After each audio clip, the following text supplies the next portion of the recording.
second there, but I believe we are back now. I actually missed, not sure what. So it's super windy in Chicago right now. My power's actually out this morning, which never happens on a clear day.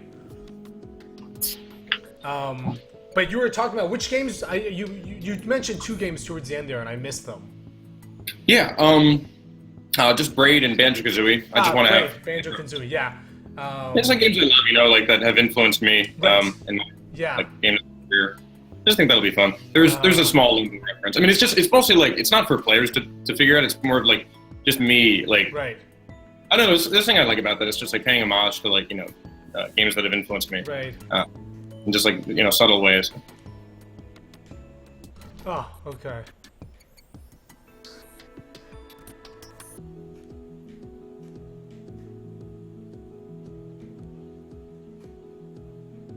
I like that this basically makes the thing go down.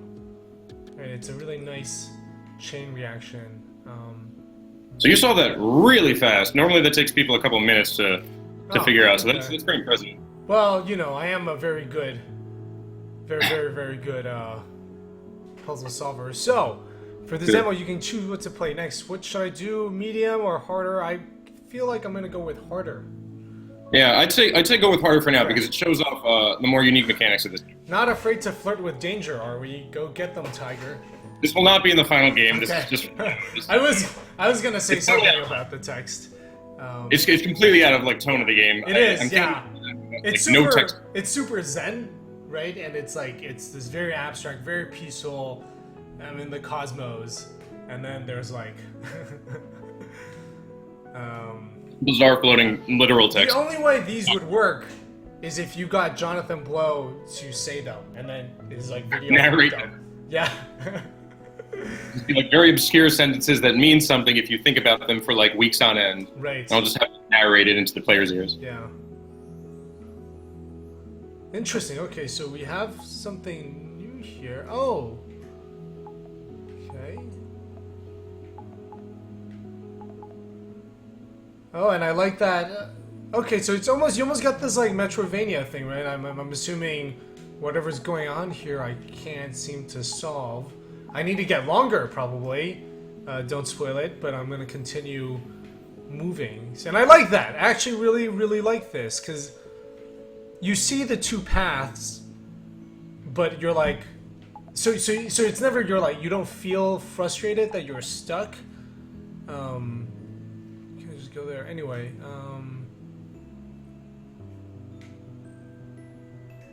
what? Oh, that's very nice. I am, interesting. Interesting. I'm not... I feel the design of that thing... I'm not crazy about it right now, mostly because it has curves and everything else has, like, sharp angles, and it feels a bit out of place. Maybe not. Maybe... I agree. Yeah. You don't have to say it like delicately. I do agree. It does feel out of place.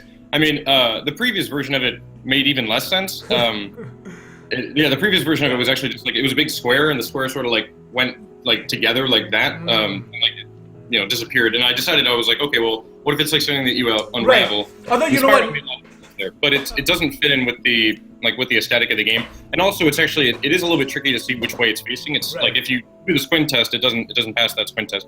So I don't think that's going to be in the final game. I do like the way that I do like the way it unravels and like I do, and I think, but I'm wondering if maybe, so Mokismo says a curve show that you can't go on it. Why not have the curves actually fade away so you can't like when I go through here? Oh, but I can return it, right? Yeah, I can return it.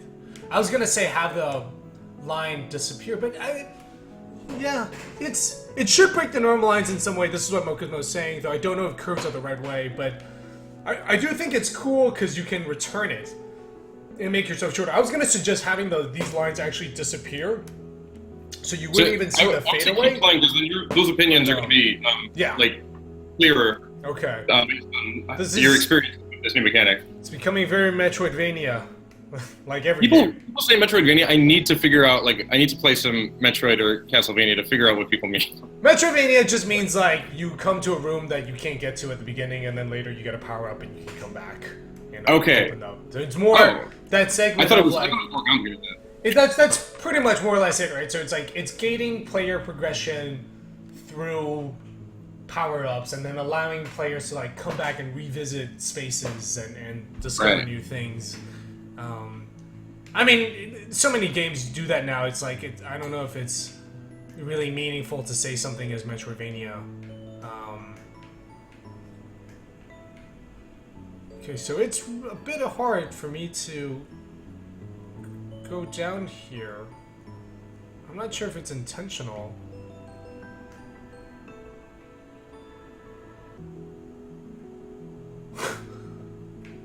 Also, you chose harder challenge. That was your choice. Right, but I'm having a hard time moving this thing down. Okay, so just one thing was here. I had a really hard time moving this. I had a really hard time moving him. Like if I want to go left, I can't do that. There could be better visual feedback. You control one end of this of the whole cart. Yeah. You don't Right. So. Oh, I see. You know what? Yeah, I got it confused. Right. Yeah, they don't look visually different enough. One of them glows a little bit more, and that's about it. Well, because you can push backwards. You know what I mean? It's like you can push backwards on that thing, which makes it feel like the other end is the right end. Yeah. It is. Now that I'm paying attention, it's much clearer, but yeah, I don't know if I think it needs to be clear which head you're controlling, because here's the thing, right? I'm controlling the one on the left, right, and that makes it very clear. But the thing is, like, when I push up, you can almost get confused and think you're controlling the one that's higher up right now, to the right. Yeah, I think if I make them look different, like more different, then that'll ameliorate that sort of. You're not the first person. Like somebody else actually did have a struggle with that. You'll get. I promise you that you will get used to it. Right. Really quickly. Everybody. Once you pay attention, it is clear. But I think something a little bit more can be done to help it. Mokismo says, I don't think the the back side needs a brighter part at all. Why not just have only the front side be bright? Okay, well, we'll keep playing. But it does have to, the two have to, I don't want to spoil how it works, but they do have to, those two things matter. The front and the back matter. You want to control the front. So, by the way, Bonkin, hello, says this looks like a fun design. Jerome511 says, I'm working on a similar game which is also puzzle and abstract, but now I'm wondering what a perfect length would be. How long does this game take, and how do you see players playing it through multiple playthroughs? Well, the game with the content that I have right now, I'm still working on content. You know, it's I got a lot more to go. But also, I love this puzzle. Good luck. Yeah, it's about, I think it's like, I don't know, 2.5 hours or so of puzzle content. Like, as far as replayability, I want it to be about as like replayable as, you know, like your favorite book is rereadable. Or you can, you know, like, you know what happens after the first time around as you go through it, but, you know, you still, you play it or read it, whatever, for the enjoyment of it. You beat that way too fast. I don't know how you did that. Well, no, because I knew what it was, right? Like, I knew from here the movement that I was going to have my back. I need my back part here so that I can turn into that, right? That's like a weird corner. Mokismo says you should aim for a specific length, and I do agree. It's more about content, not so much length. Just I'm not. There's no filler content in this game at all. Period. Like I'm considering one of the worlds. Like, you know, each world I kind of wanted them to be similar length. Yeah. But I actually think that the worlds may be completely different lengths, depending on how much meat there is in each mechanic. So what I've been doing, like one of my main mantras with working on this is, it sounds a little bit hippie-ish, but it's been working so far, which is like listen to what the game wants to be. I hate even just saying that because it sounds ridiculous, but I don't like what that means is I don't want to shoehorn what I think the game's supposed to be into it. Instead, I like put mechanics together, or I think about it, or like look at it, and it's sort of, I allow it to I allow things to unfold much more naturally in a way that like doesn't have much of my hand in it at all. Like, of course, it's going to have my style in it because it's just, like I'm the vessel through which this idea is being created. But I've been doing a lot of just like focusing on what the game, whatever would make the best game. Like, even if it's not a puzzle game, like then that's totally legit. You're breezing through these puzzles like a maniac, by the way. Yeah, I do a lot of puzzles, and I've been playing a lot of The Witness. Before we continue, I think you're right. I think you should listen to the game, let it become what it wants to be. Fur Trapper asked, did you use Photoshop to create the levels or another program? Oh, actually, I have a level editor. So if you hit the tab key, you can edit any level. You can't save it in because it's a build. You can only I haven't added that functionality. Oh shit! You can only save it in the Unity editor.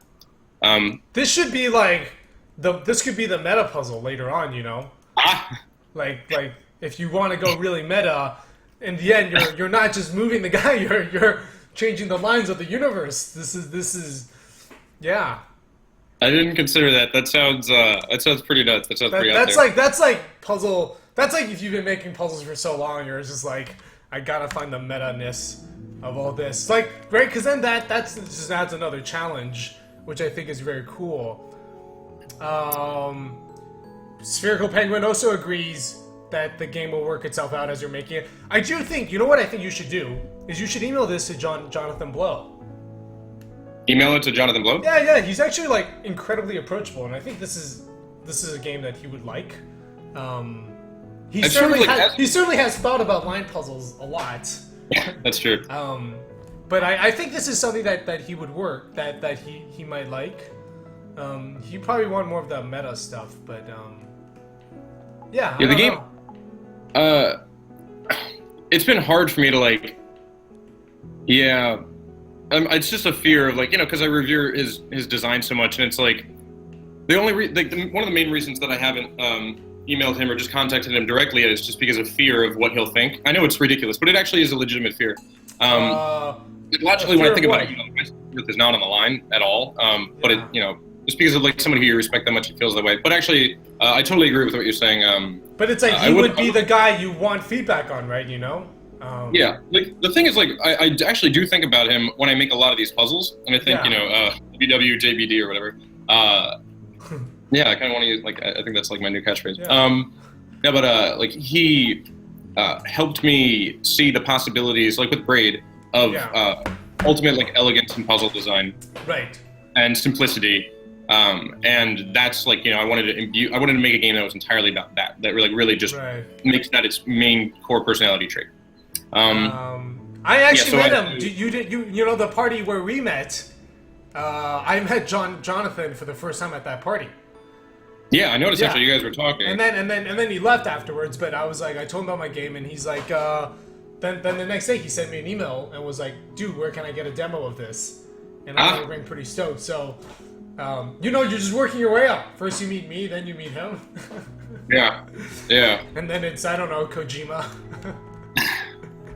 Yeah, exactly right. So actually, I think that I think you bring up a great point. I would like to introduce myself now. Yeah, I you know what I really like is these parts where you start having to go use the previous level. I think that adds a really nice touch.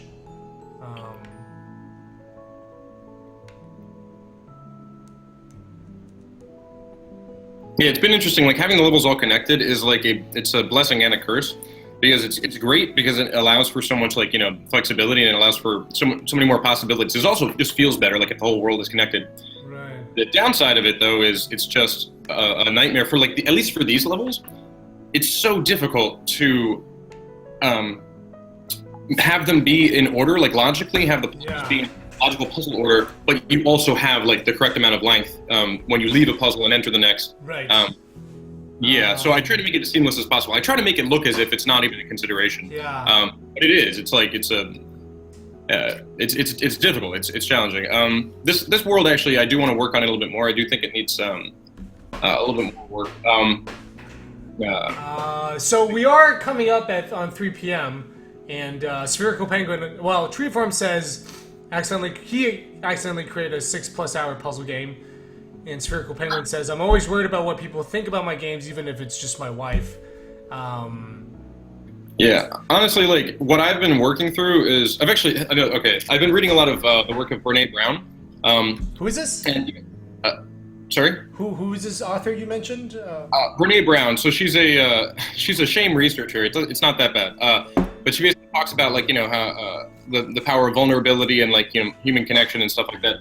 And like just basically being your best self, showing up, being imperfect, and not listening to the critics, but listen. Oh, like she basically says like if you're not in the arena out with me, if you're not like getting tossed around, whatever, like beat up, then your opinion I don't like. It doesn't matter as much to me. Yeah.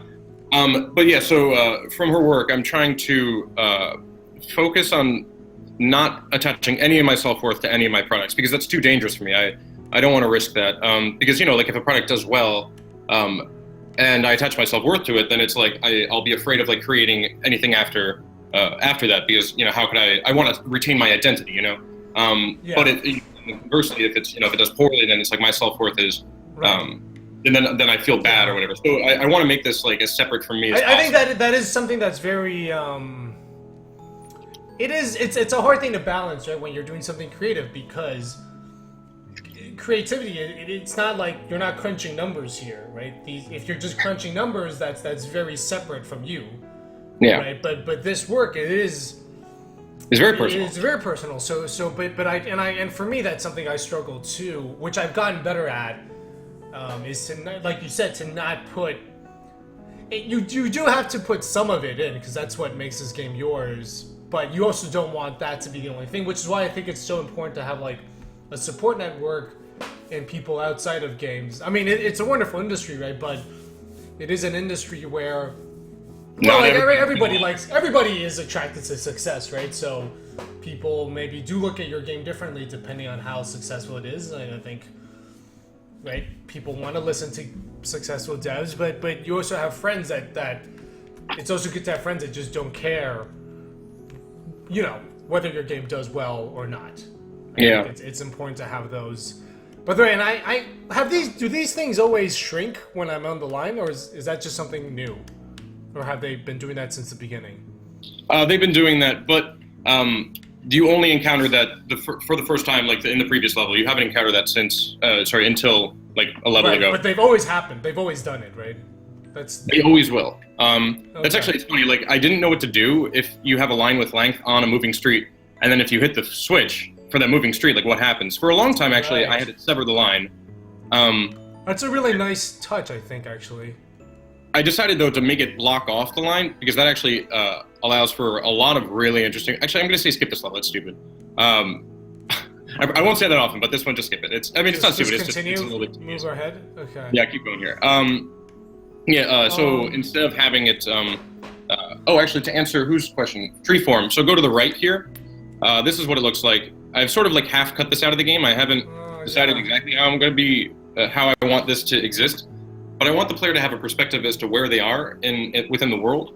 But in the main game, I've cut this out currently, but I want to bring it back in some form so players do get the perspective as to where they are, and it also allows for me to make a game that's not quite as linear. Because I'm learning that there's a lot of content that's possible that I want to explore, but I don't want players getting bored with the same mechanic over and over. I want them to be able to jump across different things to keep it fresh, basically. So I want to incorporate that that zooming out. I haven't decided exactly how I'm going to be doing that yet, but I have ideas. Okay. Yeah. Hold on, I think I'm hearing myself. Never mind. Okay, but let's see. We are coming up at it's almost 3 p.m. It's been an hour, so I'm gonna end the stream here.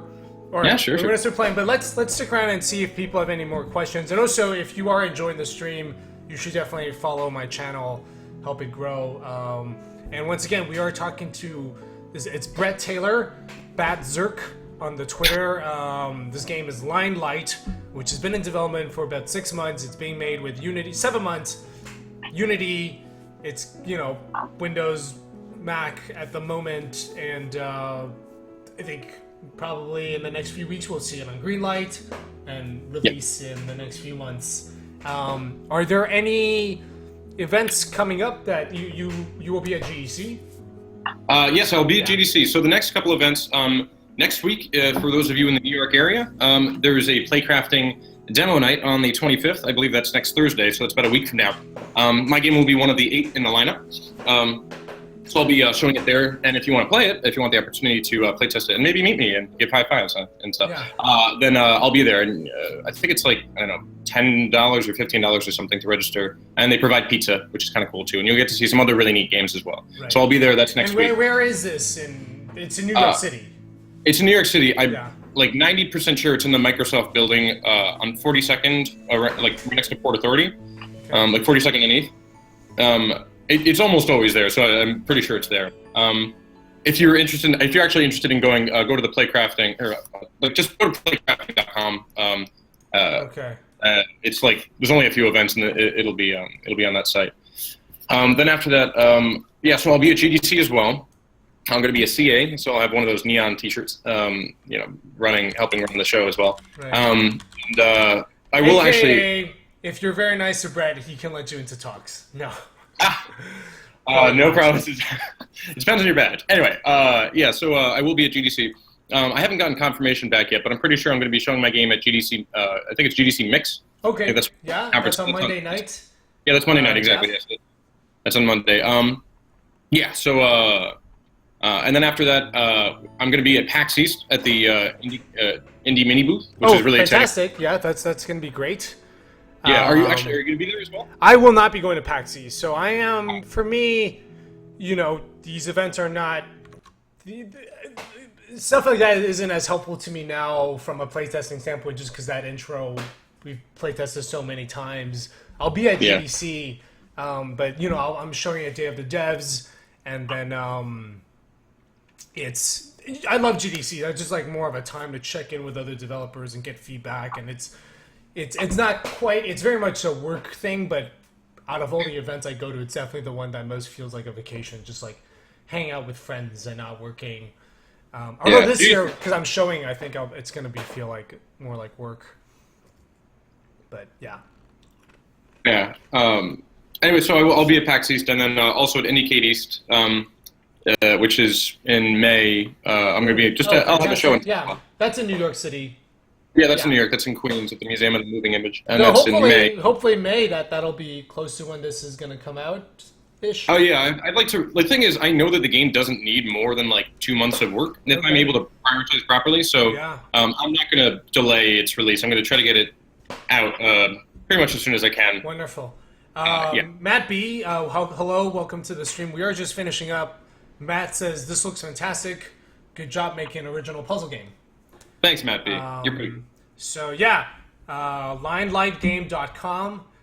Bad Zerk, Brett Taylor on Twitter, and thank you all for stopping by. And if you enjoyed the stream, you should definitely follow. And if you guys are going to be at GDC, let us know. Brett will be there. I'll be there. Assuming you'll have the demo if people want to try it, if they find you. Yeah, I'll have it on me. Yeah, and also my game, to pitch that, Manifold Garden will be playable at GDC as part of Day of the Devs, and I'm also going to be giving a talk in the level design workshop about level design with impossible geometry. So anyway, hope you all have a good rest of your Friday and an excellent weekend. And Brett, thank you for coming on the stream and showing us and sharing your game. Thank you for having me. Thanks for the opportunity. This has been fun. All right, so I will see you guys all later.